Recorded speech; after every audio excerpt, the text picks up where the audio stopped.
Bismillahirrahmanirrahim. Friends, today we will discuss about screening. Epidemiology का second last unit है हमारे पास स्क्रीनिंग का। सो फर्स्ट ऑफ ऑल इसके ऑब्जेक्टिव्स देखेंगे।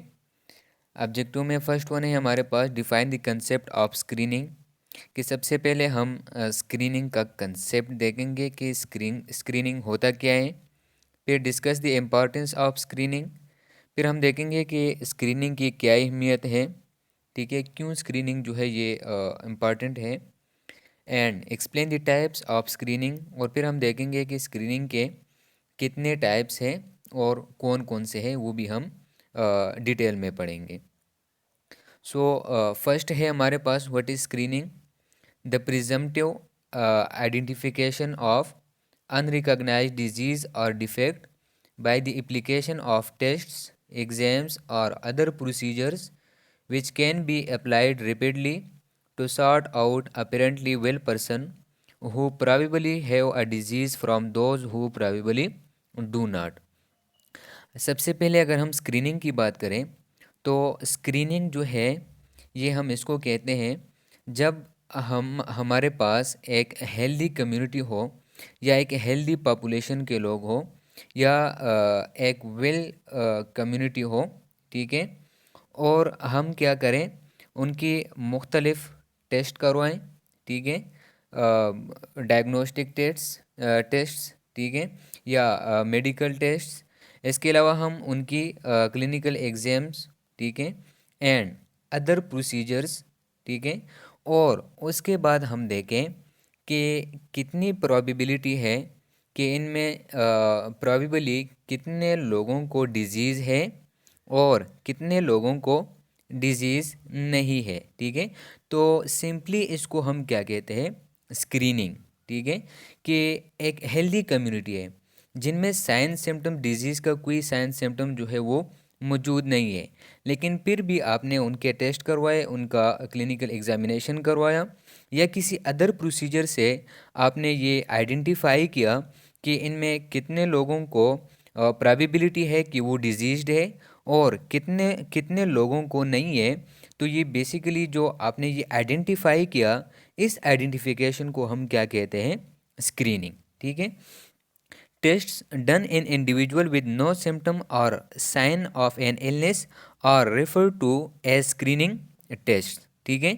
सो वो टेस्ट जो हम साइन एंड सिम्टम से किसी भी डिजीज़ एंड साइंस डिजीज़ या इलनेस के कोई साइन सिम्टम्स कोई पॉपुलेशन में या कोई इंडिविजुअल पर्सन में मौजूद नहीं है, लेकिन फिर भी हम उसकी क्या कर रहे हैं, एग्ज़ामिनेशन करना चाहते हैं, हम उसकी टेस्ट वगैरह जो है वो कराना चाहते हैं और उससे हम ये आइडेंटिफाई कराना चाहते हैं कि इनमें डिजीज़ मौजूद है कि नहीं।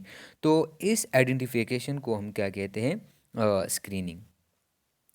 इसके बाद है हमारे पास बेसिस ऑफ स्क्रीनिंग। तो उसमें सबसे पहले है iceberg theory of disease. So iceberg theory of disease जो है ये हमें क्या कहता है कि हमारे पास जो डिजीज़ है, ठीक है, इस डिजीज़ को इसने एक आइसबर्ग के साथ रिलेट किया है, ठीक है। ये आप लोग देख सकते हो इस डायग्राम में, ये एक आइसबर्ग है इन सी, समंदर में, ठीक है। ये आप लोग देख सकते हो यहाँ से ऊपर ये समंदर है, समंदर की सरफेस है। इस सरफेस के ऊपर आप लोगों को कुछ आइसबर्ग देखेगा छोटा सा, और इस समंदर के अंदर आप लोग देख सकते हो कि कितना बड़ा आइस बर्ग जो है वो मौजूद है। अब इस थ्योरी में इसको रिलेट किया गया है डिजीज़ के साथ। पॉपुलेशन में जितने लोगों को डिजीज़ है, जिनमें साइन सिम्टम्स मौजूद हैं, ठीक है, जो हमें नज़र आ रहा है कि उनको डिजीज़ है, उस पॉपुलेशन को इसने रिलेट किया था। जो ये अपर सरफेस है एबोव द सी, जो छोटा सा टुकड़ा है, तो जिनमें डिजीज़ मौजूद है जो हमें नज़र आ रहा है, वो इसने इसके साथ रिलेट किया था कि हमारे पास बहुत कम लोग हैं जिनमें हमें नज़र आ रहा है कि उनमें डिजीज़ मौजूद है या उनको ख़ुद भी पता है कि हम डिजीज़ड हैं, और जो जिन लोगों को पता नहीं है, ठीक है, कि उनमें डिजीज़ जो है वो मौजूद है, तो इसको इसने रिलेट किया था जो इस समंदर के नीचे हिस्से में जो इसका टुकड़ा जो है वो मौजूद है बड़ा वाला, तो उसने इसके साथ रिलेट किया था। मीन कि इस थ्योरी में बताया गया है कि हमें कम्युनिटी में बहुत कम पॉपुलेशन ऐसा है जिनका हमें पता है कि इनमें डिजीज़ मौजूद है, और इसका ज़्यादा हिस्सा जो है वो हमें नज़र नहीं आता। उसमें साइन सिम्टम्स जो है वो मौजूद नहीं है, जिनमें उनको ख़ुद भी पता नहीं है कि हम डिजीज़्ड है। वो पॉपुलेशन ज़्यादा है जिनको पता नहीं है, या जो हमें नज़र नहीं आ रहा, या जिनमें साइन सिम्टम्स मौजूद नहीं है, वो उस पॉपुलेशन से ज़्यादा है जिसमें डिज़ीज़ जो है वो हमें नज़र आता है, या जिनमें साइन सिम्टम्स जो है वो मौजूद है। तो स्क्रीनिंग जो है इसकी कितनी इम्पॉर्टेंस है, क्योंकि हमारे पास जो ज़्यादा पॉपुलेशन है वो डायग्नोज नहीं होते हैं, ठीक है, उनमें साइन सिम्टम जो है मौजूद नहीं होते हैं, लेकिन वो रिस्क फैक्टर्स जो है वो मौजूद होते हैं, या वो डिज़ीज़ का जो लेटेंट फेज़ में होते हैं वो उनमें मौजूद होता है। तो स्क्रीनिंग जो है ये एक बहुत इम्पॉर्टेंट है, क्योंकि हमारे पास ज़्यादातर पॉपुलेशन का जो ज़्यादा हिस्सा है उनमें हमें डिज़ीज़ का पता जो है वो नहीं होता है। अच्छा, जो इसके लिए जो दूसरा बेस है वो है नेचुरल हिस्ट्री ऑफ डिजीज़। अब नेचुरल हिस्ट्री ऑफ डिजीज़ क्या है? So natural history of disease हमें ये बताती है कि टाइम के साथ साथ या ड्यूरेशन के साथ साथ एक डिजीज़ जो है वो किस तरह प्रोग्रेस करता है, उसको हम क्या कहते हैं? Natural history of disease. तो यहाँ पर आप लोग देख सकते हो कि इनमें जो पहला स्टेज है इसके प्रोग्रेशन का, इस डिजीज़ का, वो है स्टेज ऑफ ससेप्टिबिलिटी, ठीक है। सो इस स्टेज में क्या होता है कि ये पर्सन जो है या ये पॉपुलेशन जो है ये ससेप्टेबल है किसी डिजीज़ को डिटेक्ट करने के लिए, ठीक है। मीन कि वो डिजीज़ जो है वो अभी इनको नहीं हुआ है, वो फॉर एग्जांपल कोई माइक्रो ऑर्गेनिजम्स है, ठीक है, उनके अगेंस्ट जो है ये ससेप्टेबल है उसके लिए। तो वो माइक्रो ऑर्गेनिज्म ने अभी इन पर जो है वो अटैक नहीं किया है, लेकिन ये रिस्क फैक्टर पर है, ठीक है, रिस्क है कि इनको शायद ये माइक्रो ऑर्गेनिज्म जो है ये उनके ऊपर अटैक करें, ठीक है। तो ये जो स्टेज होता है इस स्टेज को हम क्या कहते हैं? Stage of susceptibility. अब उसके बाद हमारे पास क्या आता है? एक्सपोजर, ठीक है। ये उस माइक्रो ऑर्गेनिज्म को, ये कम्युनिटी या ये पॉपुलेशन जो है ये उस माइक्रो ऑर्गेनिजम्स को या उस रिस्क फैक्टर्स को एक्सपोज हो जाता है, ठीक है। ये वो इन्वायरमेंट जो है उसमें चला जाता है, या ये माइक्रो ऑर्गेनिजम्स के जो इन्वायरमेंट है या ये जो रिस्क फैक्टर्स के इन्वायरमेंट है वो उसमें चला जाता है, ठीक है। तो अब जो रिस्क फैक्टर्स हैं, रिस्क है डिजीज़ को डिटेक्ट करने के लिए, वो इंक्रीज़ हो गया।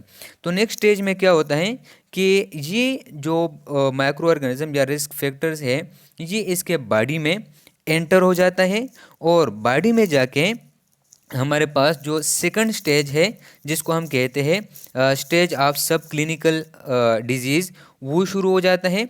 और इस स्टेज में ये माइक्रो ऑर्गेनिज्म या जो रिस्क फैक्टर है वो अपना काम जो है वो शुरू कर देता है, और जो हमारी बॉडी का जो नॉर्मल फिजियोलॉजी है उसको क्या कर देता है? चेंज करना जो है वो शुरू कर देता है, ठीक है।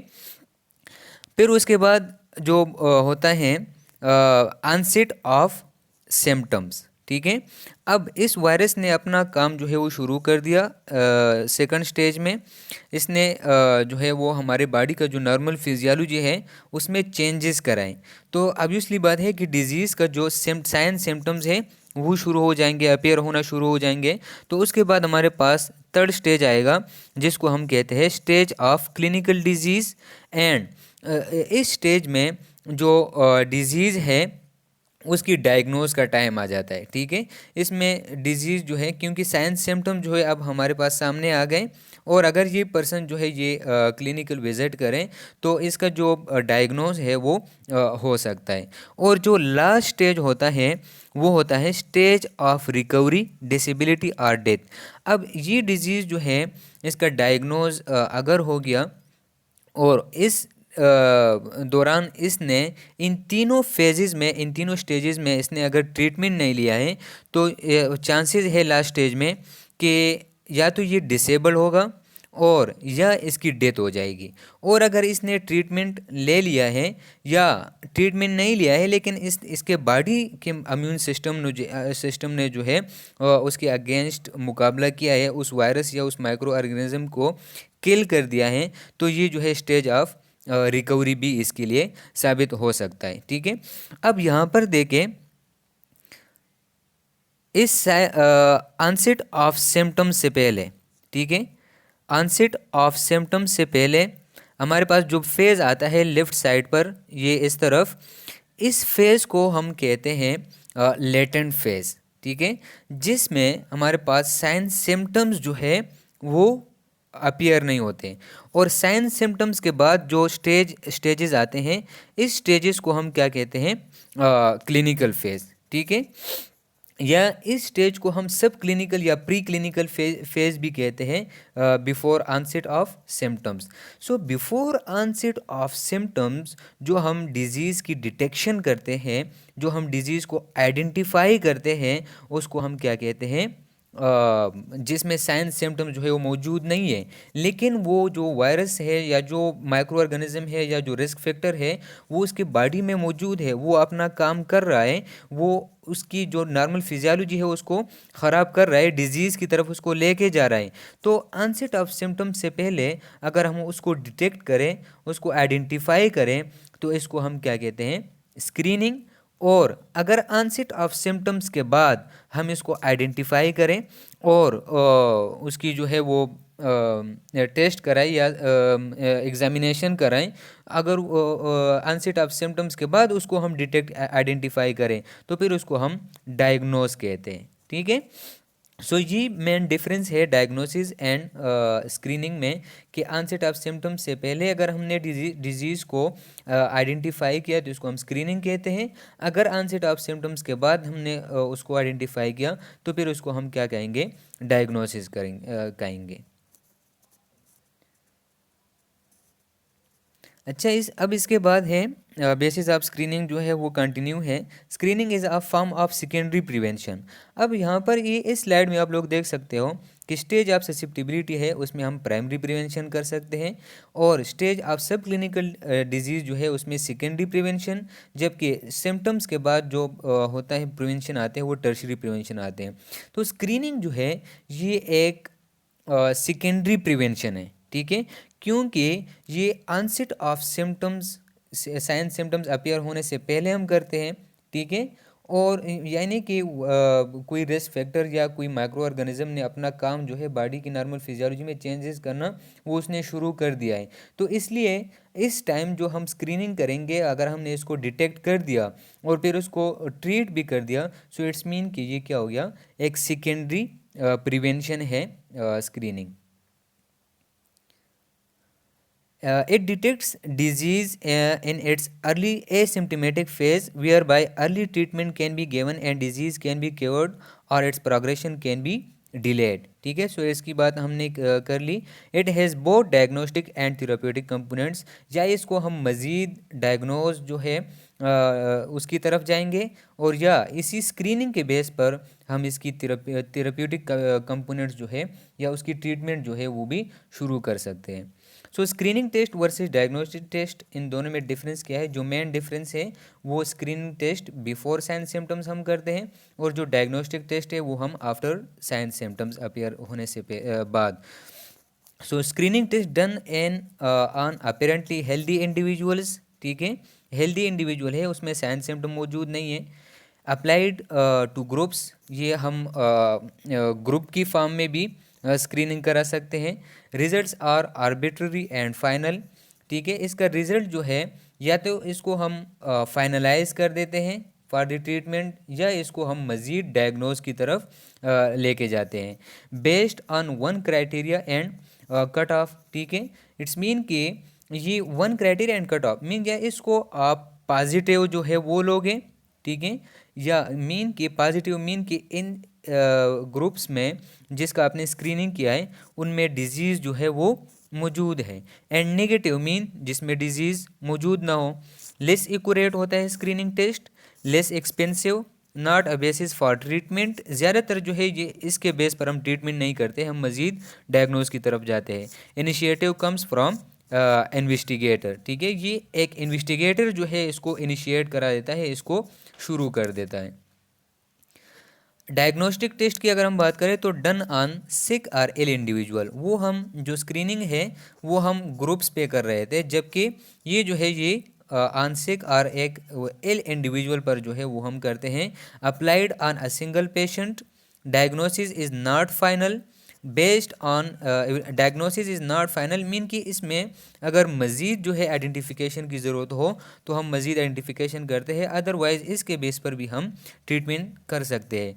Based on evaluation of number of sine symptoms and lab findings, depend करता है कि नंबर ऑफ साइन सिम्टम्स कितने अपेयर हो गए हैं, ठीक है, एंड लैब फाइंडिंग्स पर भी डिपेंड करता है। मोर एक्यूरेट होता है as compare to screening and more expensive as compare to screening, used as a basis for treatment. Initiative comes from patient, उसमें इनिशिएटिव कम्स फ्रॉम इन्वेस्टिगेटर था स्क्रीनिंग में, जबकि यहाँ पर पेशेंट है, क्योंकि एक पेशेंट साइन सिम्टम जो है अपेयर हो जाते हैं और वो क्लिनिक की तरफ चला जाता है, तो ये जो है ये इसका इनिशिएटिव जो है इसका शुरुआत जो है ये कौन करता है, पेशेंट कर देता है।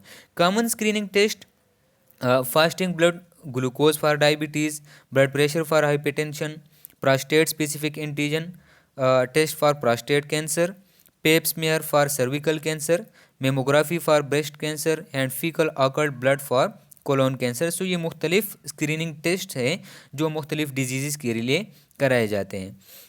Criteria for choosing a screening test, एक स्क्रीनिंग टेस्ट जो है उसके लिए क्या क्राइटेरिया है कि हम कौन सा जो स्क्रीनिंग टेस्ट है वो हम सेलेक्ट करें, ठीक है।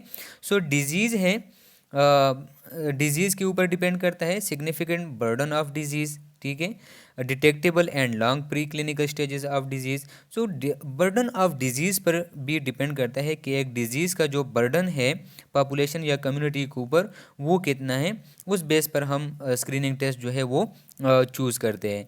Detectable and long pre clinical stages of disease, जो डिजीज़ है जिसका सब क्लिनिकल स्टेज जो है वो इंक्रीज़ हो, वो हाई हो, उसके लिए हम क्या करते हैं, स्क्रीनिंग करते हैं।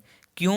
क्योंकि फॉर एग्ज़ाम्पल अगर हम देखें HIV के, ठीक है, सो HIV का जो प्री क्लिनिकल स्टेज होता है, mean pre clinical stage mean जिसमें साइन सिम्टम जो है वो अपेयर नहीं है, तो HIV का जो sign symptoms preclinical stage है वो अबाउट 10 ईयर्स है। मीन के फॉर एग्ज़ाम्पल आज किसी को HIV जो है वो हो गया, ठीक है, उसके बॉडी में HIV वायरस जो है वो एंटर हो गया, इट्स मीन के 100 ईयर्स 10 ईयर बाद जाके वो अपना जो साइन सिम्टम्स है वो अपेयर करेगा, ठीक है। अब अगर इस स्टेज में इन प्री क्लिनिकल स्टेज में या इन 10 सालों में अगर हमने उसकी स्क्रीनिंग करवाई फॉर HIV, तो वो जो है वो हम डिटेक्ट कर सकते हैं। जबकि जो इन्फेक्शियस डिजीज़ होते हैं उसके लिए उसको हम क्या कहते हैं, इंक्यूबेशन पीरियड। सो इंक्यूबेशन पीरियड जो है वो बहुत शॉर्ट होता है, उसमें साइन सिम्टम जो है वो बहुत जल्दी अपेयर हो जाते हैं, उसके लिए हम डायग्नोस्टिक टेस्ट डायरेक्ट करवाते हैं। Adequately understood natural history of disease, ठीक है, जब एक डिजीज़ का जो natural history of disease natural history है वो हमें मालूम है कि इसका प्री क्लिनिकल स्टेज ड्यूरेशन कितना है एंड क्लिनिकल ड्यूरेशन कितना, स्टेज का ड्यूरेशन कितना है, सो उस बेस पर भी हम उसका स्क्रीनिंग टेस्ट जो है वो सिलेक्ट करते हैं। Appropriate test available for early detection of disease, facilities for diagnosis of disease, early detection of disease has outcome benefit. जितना हम जल्दी जो है एक डिजीज़ को डिटेक्ट करेंगे उतना ही उसकी आउटकम बेनिफिट्स जो है वो भी ज़्यादा होंगे। फॉर एग्जांपल है हमारे पास कैंसर, ठीक है। कैंसर के देखिए 4 स्टेजेस होते हैं, तो अगर पहले 2 स्टेजेस में आपने उसको डिटेक्ट कर दिया, ठीक है, तो उसको आप ट्रीट कर सकते हो, ठीक है, ये बेनिफिट रहेगा। अगर आपने वो 3rd स्टेज या 4th स्टेज में चला गया तो वो फिर जो है वो ट्रीट नहीं हो सकता है। इसलिए और कैंसर जो है वो उसका 1st एंड 2nd स्टेज में पता भी नहीं चलता है, उसके साइन सिम्टम जो है वो अपीयर नहीं होते। अगर उसने स्क्रीनिंग करवाई तो वो जो है वो डिटेक्ट हो जाएगा और उसकी आउटकम बेनिफिट्स जो है या उसकी ट्रीटमेंट जो है वो भी हो जाएगी। नहीं तो अगर वो 3rd एंड 4th स्टेज में चला गया या साइन सिम्टम जो है वो अपीयर हो गया, डायग्नोज भी हो गया, लेकिन 3rd एंड 4th स्टेज में हो गया, इसके लिए जो आउटकम बेनिफिट्स है वो नहीं होंगे, वो फिर ट्रीट नहीं हो सकता है। Effective treatment available for disease and policy. अच्छा, जब हम इफेक्टिव ट्रीटमेंट मौजूद हो किसी डिजीज़ के लिए तब जाके हम स्क्रीनिंग टेस्ट जो है वो करेंगे। Policy of screening program for disease. Criteria for choosing a screening test, दूसरा जो है वो है हमारे पास स्क्रीनिंग टेस्ट कि कौन सा स्क्रीनिंग टेस्ट जो है वो हम चूज़ करेंगे। वो टेस्ट जो इनएक्सपेंसिव हो, एक्सेप्टेबल हो for that particular disease and valid हो एंड रिलायबल हो। ऐसे टेस्ट जो है वो हम चूज़ करेंगे फॉर द स्क्रीनिंग। इसके बाद कुछ गोल्ड स्टैंडर्ड है स्क्रीनिंग के। An external source of truth regarding the disease status of each individual in the population is a benchmark and its results are considered definite. अब हमारे पास कुछ disease है या कुछ कंडीशन या कुछ प्रॉब्लम्स है, उसके लिए एक गोल्ड स्टैंडर्ड टेस्ट जो है वो हमारे पास मौजूद है। लाइक अगर आप देखें इन्फेक्शंस के लिए हमारे पास क्या मौजूद है, इन्फेक्शंस के लिए हमारे पास क्या मौजूद है, बॉडी फ्लूइड का जो हम कल्चर टेस्ट करते हैं उससे हम इन्फेक्शन जो है वो मालूम कर सकते हैं। इसी तरह कैंसर्स के लिए हम क्या करते हैं, बायोप्सी करते हैं। ड्रग्स टेस्टिंग के लिए हम क्या करते हैं, रेंडमाइज कंट्रोल ट्रायल्स कर देते हैं। कॉज ऑफ डेथ के लिए हमारे पास स्टैंडर्ड गोल्ड स्टैंडर्ड स्क्रीनिंग या टेस्ट जो है वो मौजूद है, कौन सी, ऑटोप्सी, ठीक है। इसके बाद हमारे पास इम्पॉर्टेंस ऑफ स्क्रीनिंग। स्क्रीनिंग की इम्पॉर्टेंस क्या है, अहमियत क्या है। केस डिटेक्शन के लिए हम करते हैं, ठीक है। Prescriptive screening, people are screen for their own benefit. लोग जो हैं वो जब अपने बेनिफिट के लिए स्क्रीनिंग कराते हैं तो उसको हम क्या कहते हैं, प्रिस्क्रिप्टिव स्क्रीनिंग, ठीक है। प्रिस्क्रिप्टिव स्क्रीनिंग मीन कि जब लोग अपने बेनिफिट के लिए कराते हैं, मीन कि उसमें साइन सिम्टम जो है वो मौजूद नहीं है, लेकिन उसने क्या किया, अपना स्क्रीनिंग करवाया फॉर कैंसर, फॉर डायबिटीज़ या फॉर हाइपरटेंशन, तो ये जो है इसको हम क्या कहेंगे, प्रिस्क्रिप्टिव स्क्रीनिंग। केस डिटेक्शन के लिए भी हम करते हैं स्क्रीनिंग। इसके अलावा कंट्रोल डिजीज़, ठीक है, किसी डिजीज़ को कंट्रोल करने के लिए हम स्क्रीनिंग करते हैं। तो प्रोस्पेक्टिव स्क्रीनिंग क्या होता है, people are screen for the benefit of others. अब दोनों और लोगों के लिए जब ये अपने आप की स्क्रीनिंग कराता है तो उसको हम क्या कहते हैं, प्रोस्पेक्टिव स्क्रीनिंग, ठीक है। अब प्रोस्पेक्टिव स्क्रीनिंग जो है, फॉर एग्जांपल HIV है, ठीक है, STI है, सेक्सुअल ट्रांसमिटेड इन्फेक्शंस है, ठीक है। अब ये जो है ये कम्युनिकेबल होता है, मीन कि एक पर्सन से दूसरे पर्सन में जो है वो लग सकते हैं। इसने क्या किया, अपना स्क्रीनिंग कराया ताकि और लोग जो है वो मुझसे बचे, मुझसे इन्फेक्शन जो है वो दूसरे लोगों में जो है वो ट्रांसमिट ना हो जाए। तो ऐसे स्क्रीनिंग को हम क्या कहते हैं, प्रोस्पेक्टिव स्क्रीनिंग। तो इसको क्या कहते हैं, कंट्रोल ऑफ डिजीज़, किसी कंट्रोल डिजीज़ को हम कंट्रोल कर सकते हैं, ये भी इंपॉर्टेंस है ऑफ स्क्रीनिंग। तीसरा जो इम्पॉर्टेंस है स्क्रीनिंग का वो है research, to know the natural history of disease. इस स्क्रीनिंग से हम किसी डिजीज़ का जो नेचुरल हिस्ट्री है, जिसके बारे में हमने पहले डिस्कशन की, तो वो नेचुरल हिस्ट्री जो है वो हम मालूम कर सकते हैं। इसके अलावा एजुकेशन है, पब्लिक अवेयरनेस आएगी स्क्रीनिंग से। अब स्क्रीनिंग के कुछ टाइप्स है हमारे पास, फर्स्ट है mass screening, second one is high risk या selective targeted screening, multipurpose screening, fourth one is multiphasic screening and fifth one is opportunistic case finding screening. So एक एक को हम डिस्कस करेंगे। फर्स्ट वन है हमारे पास मास स्क्रीनिंग। अब मास स्क्रीनिंग क्या होता है? Application of screening test to large unselected population. Mass screening में हम क्या करते हैं कि एक ग्रुप ऑफ पॉपुलेशन जो कि अनसिलेक्टेड होगा, हम स्पेसिफिकली उसको सिलेक्ट नहीं करेंगे, ठीक है, और एक लार्ज ग्रुप होगा। जब हम एक लार्ज ग्रुप की जो अनसिलेक्टेड हो, ठीक है, रेंडमली फॉर एग्जांपल उसको हम सिलेक्ट करें, तो एंड एक लार्ज ग्रुप हो, उसको हमने सिलेक्ट कर दिया और उसकी स्क्रीनिंग टेस्ट हम कराना चाहते हैं फॉर अ पर्टिकुलर डिजीज़ या प्रॉब्लम, ठीक है। सो ऐसे टेस्ट को या ऐसे स्क्रीनिंग को हम क्या कहेंगे? मास स्क्रीनिंग।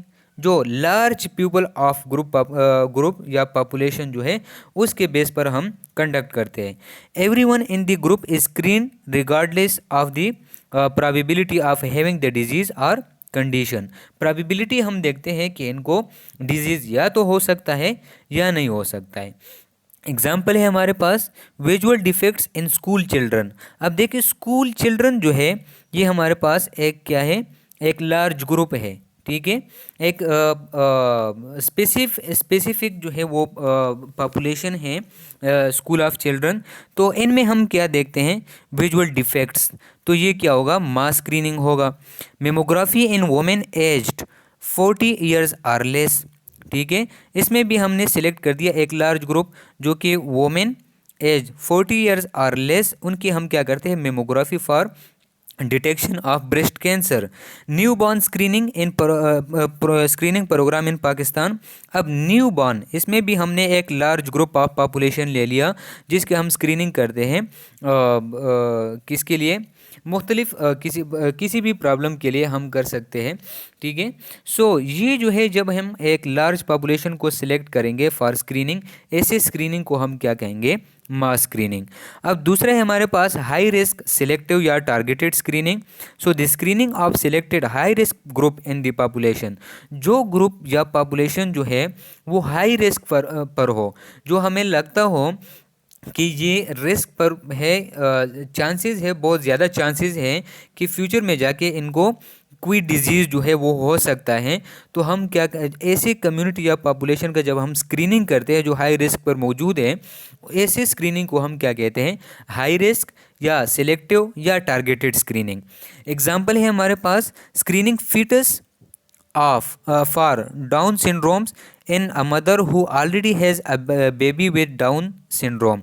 अब अगर एक मदर है जिसका ऑलरेडी एक बेबी जो है वो डाउन सिंड्रोम के साथ है, ठीक है, एंड दोबारा जो है वो प्रेग्नेंट है।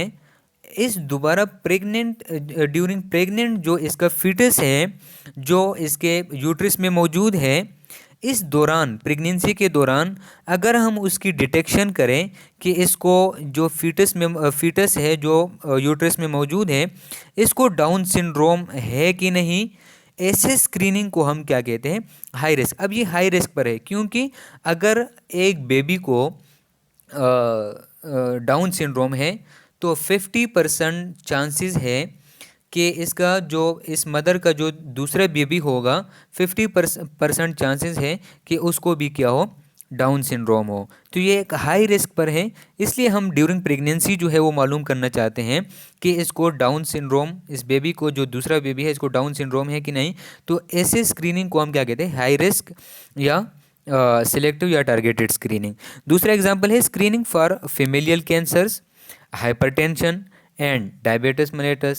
Screening for cervical cancer, cervix cancer in low SES women, socio economic status women, जिनका सोशो इकनॉमिक स्टेटस जो है वो लो हो, उनमें जो सर्विक्स कैंसर है उसकी अगर हम स्क्रीनिंग कराना चाहते हैं, क्योंकि एक सोशो इकनॉमिक स्टेटस जिनका लो हो, जिन वोमेंस का लो हो, तो वो हाई रिस्क पर है कि उनको सर्वाइकल जो सर्विक्स कैंसर है उसकी चांसेस जो है वो ज़्यादा हैं।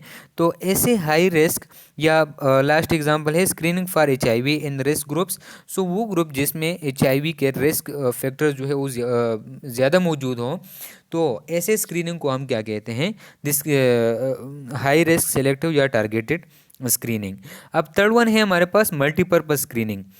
The screening of a population by more than one test done simultaneously to detect more than one disease। ठीक है, अब एक स्पेसिफिक पर्सन में, ठीक है, एक ही इंडिविजुअल में आप बहुत सारे टेस्ट कराते हो, स्क्रीनिंग टेस्ट, और बहुत सारे डिजीज़ जो है वो आप आइडेंटिफाई कराना चाहते हो, तो ऐसे स्क्रीनिंग को हम क्या कहते हैं, मल्टीपर्पज़ स्क्रीनिंग।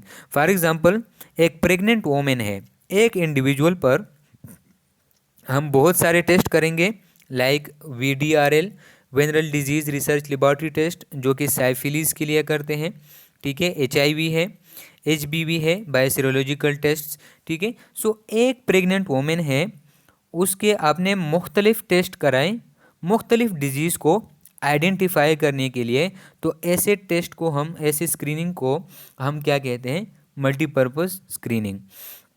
अब फोर्थ वन है multiphasic screening. So the screening in which various diagnostic procedures are employed during the same screening programme. ठीक है, अब इसमें इस तरह है कि बहुत सारे जो डिजीज़ है वो किसी एक स्क्रीनिंग या एक टेस्ट में आप उसको आइडेंटिफाई नहीं कर सकते हो। उसके लिए आपको मुख्तलिफ फेज़ में जाके, मुख्तलिफ फेजेज़ में जाके, या मुख्तलिफ विज़िट्स में जो है वो पेशेंट जो है आपके सामने आएगा, या वो इंडिविजुअल या वो पॉपुलेशन जो है आपके सामने आएगा, और मुख्तलिफ टेस्ट जो है आप उसको उसके करोगे उस डिज़ीज़ को डिटेक्ट करने के लिए। तो ऐसे स्क्रीनिंग जो हम मुख्तलिफ फेजेस में करते हैं, इस स्क्रीनिंग को हम क्या कहते हैं, मल्टीफेजिक स्क्रीनिंग। फॉर एग्जांपल है हमारे पास डायबिटीज़ मेलेटस। ठीक है, अब डायबिटीज़ को हम फॉर एग्जांपल पहले विज़िट में हमने क्या किया, उसका जो फास्टिंग ब्लड शुगर है वो हमने चेक कर दिया। ठीक है, अब फास्टिंग ब्लड शुगर से हमें थोड़ा बहुत आइडिया हो जाएगा कि इसको ये रिस्क पर है कि नहीं, कि इसको शुगर हो सकता है कि नहीं। अब दूसरे फेज़ में हम क्या करेंगे, ग्लूकोज टॉलरेंस टेस्ट करेंगे। ठीक है, HbA1c, जिससे हमें जो है वो पता चल जाएगा कि इस इंडिविजुअल को डायबिटीज़ है कि नहीं। या फॉर एग्जांपल दूसरा है सिकल सेल एनीमिया। अब सिकल सेल एनीमिया के हम एक फेज़ में हम क्या करते हैं, CBC करते हैं, ठीक है, कंप्लीट ब्लड काउंट, और दूसरे फेज़ में हम क्या करते हैं, उसका HB इलेक्ट्रोफोरेसिस। सो मुख्तलिफ फेजेस में जब एक ही डिज़ीज़ को हम डिटेक्ट करना चाहते हैं, उसके लिए हम स्क्रीनिंग कराना चाहते हैं, उस स्क्रीनिंग को हम क्या कहते हैं, मल्टीफेजिक स्क्रीनिंग। लास्ट वन है हमारे पास opportunistic case finding screening. So there is no accurate और precise diagnostic test for the disease and where the frequency of its occurrence in the population is small, the main objective is to detect disease and bring patient to treatment.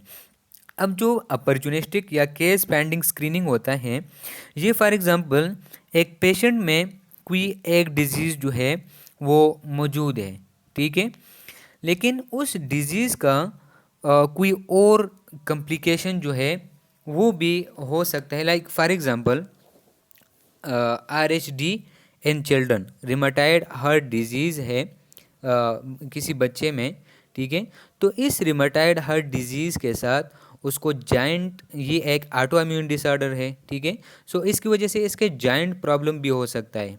ठीक है, अब ये तो है heart disease, लेकिन complication इसका दूसरा है जाइंट का। अब इस हार्ट डिजीज़ के साथ साथ आप उसकी जाइंट की जो स्क्रीनिंग है, जाइंट डिजीज़ की उस जो स्क्रीनिंग है वो भी कराना चाहते हो, तो ऐसे स्क्रीनिंग को हम कहते हैं अपॉर्चुनिस्टिक या केस फाइंडिंग स्क्रीनिंग। ठीक है, अब इसमें दूसरा एग्जांपल है हमारे पास, फॉर एग्जांपल शुगर है, ठीक है। अब शुगर में शुगर का जो पेशेंट होता है उसके आइज़ जो है उसमें प्रॉब्लम होता है, ठीक है। अब इसकी शुगर को डिटेक्ट करने के साथ साथ आप उसकी या उस वो आपने डिटेक्ट कर दिया, उसके बाद जाके आप उसकी आइज़ जो है वो एग्जामाइन करना चाहते हो, वो आइडेंटिफाई करना चाहते हो, तो ऐसे टेस्ट को हम क्या कहते हैं, अपॉर्चुनिस्टिक या case finding screening. So it's all about screening. अगर किसी का कोई क्वेश्चन हो स्क्रीनिंग के बारे में तो वो कमेंट सेक्शन में पूछ सकता है। Thank you so much.